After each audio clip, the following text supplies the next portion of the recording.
Hello, I'm Indranie Dasgupta and welcome to my LifePage. Today we are going to talk about food styling, and before that let me introduce myself. Actually, I started off by wanting to be a teacher, so I did my education honors from Loreto House, Calcutta, and thereon I went on to doing my Montessori training, and then I taught for a few years, and on the side this profession as a food stylist was presented to me, and I took it up as a challenge first because I was interested in food, and side by side with my teaching I started doing assignments which was related to food and styling of food, and then slowly I had to give up my teaching because this took up more time, and I became a food stylist. So food styling is always for photography or for film or for a book or for advertisements. So it is for this media that you are working towards. You're not food styling for a party or something. That's not food styling.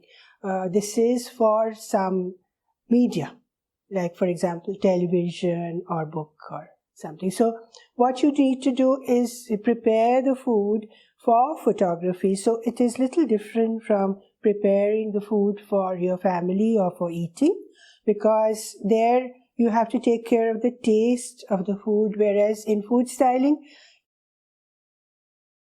I would say the main requirement from your side is to want to be a food stylist, want to work with food. So your love for food, your passion for food is the most important for you to sort of get into this profession.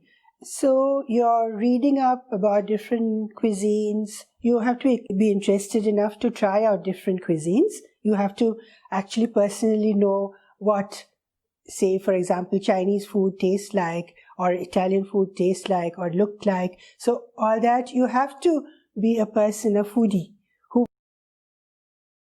first I would say is eye for detail. So when you're presenting a plate or the surrounding, you have to meticulously work on it like you have a blank canvas and you're putting the whole process together.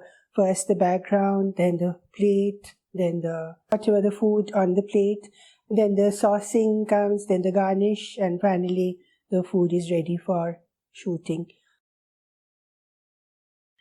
First of all, it gives you access to so much food of different kind, so many different variety, cuisines, understanding, learning of so many different kinds of food. You're working with the top chefs sometimes of the world who are dealing with food in top restaurants across the world. So you are exposed to so much knowledge about food and the look about food. You're learning from almost the top professionals in this area. You're working with top photographers in this area. To be very efficient with your timing, and you have to keep word. Wherever you give word, you have to deliver. So there's no scope for making excuses.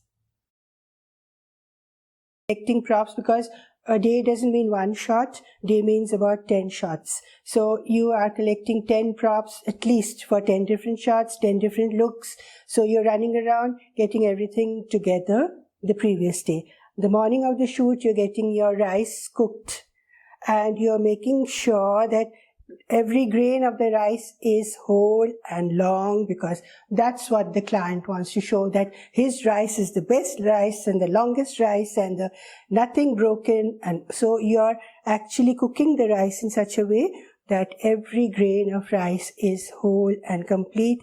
And then you reach with all your garnish, all different kinds of rice. So meat prepared for biryani, some things prepared for the vegetarian, something, and then maybe a rice with whole chicken around, or stuffed rice in a chicken or something like that. So all that you half prepare and take to the studio, and then from that the first shot starts, and you have at least 2 assistants with you, because for rice shoot the assistants are sitting and selecting whole rice from the broken rice.